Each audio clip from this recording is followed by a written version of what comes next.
એક ચેપ્ટર થયું કે જે ચેપ્ટર હતું અલ્પેશ કથિરિયા જિગીશા પટેલ એ ગોંડલની અંદર જાય છે. ચેપ્ટર નંબર 2 રાજકુમાર જાટનો આખો કેસને જે રીતે ઉચકવામાં એમાં જોવો પોલીસની ભૂમિકા જોવો એમાં પોલીસ એક મિનિટ. રાજકુમાર જાટ, અલ્પેશ કથિરિયા, જિગીશા પટેલ અને ત્રીજો કેસ જુનાગઢ વાળો કે જેમાં તો એવા પણ છે કે તમે એ પરિવારને પૈસા પણ આપ્યા હતા, એ રેલી લઈને અહીંયા આવ્યા હતા. પૈસાની વાત આપણે સાઈડમાં રાખી, મેં ખુલ્લી મદદ કરી છે. દલિતોની વાત કરો છો ને, રાજુભાઈ સોલંકીની, તો એમાં મારા વિવાદ નથી જયરાજથી.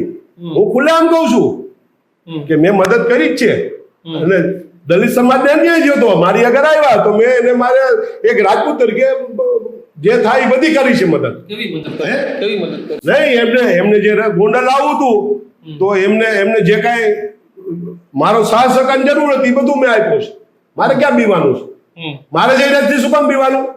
જયરાજે મારી ઘરે 50 ગાડીઓ લઈને પટેલોને મોકલા મારા ઘર ફરતે આટા મારવા, પોલીસ પણ હાજર. એટલે એક જાતના ડ્રામા જ હતા. હું કે મારો દીકરો બહાર જાય અથવા એને સામે મારામારી થાય કે આમે મરી જાય કે મરી જાય તો 302 લાગે અને જયરાજ તરત ફોટા પાડીને વાયરલ કરે જો હું તાત્કાલિક પહોંચી ગયો ને પટેલને સહાય કરી. આખું નાટક જ હતું. અમિત કુટુંબમાં એવું જ થયું, તાત્કાલિક જયરાજસિંહ પહોંચી તો ગયા હતા. 9:30 પહોંચ્યો. એ પહેલા એના માસીનો દીકરો બધું હેન્ડલ કરતો હતો અને જે આ સુસાઇડ નોટ લગાડી એના માસીનો દીકરો જ મેન કરતા હતા, વિક્રમસિંહ જાડેજા. એ જયરાજના કહેવાથી.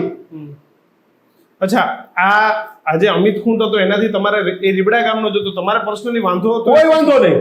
એના પપ્પા મારીને દર અઠવાડિયે એક વખત આવતા, ખાવા પીવા આવતા. આખું ગામ જાણે છે. એનો ભાઈ અત્યારે જે આ છોકરાનો કાકો જયંતિ છે એને પૂછી લ્યો. એના બીજા કાકાના દીકરા છે રવજીભાઈ કોટ, બીજા ઘણા બધા છોકરા છે. પૂછો તમે જઈને રૂબરૂ કે ભાઈ તમારા પરિવાર જેવો સંબંધ હતો, અમારે તો કઈ વાંધો જ નથી.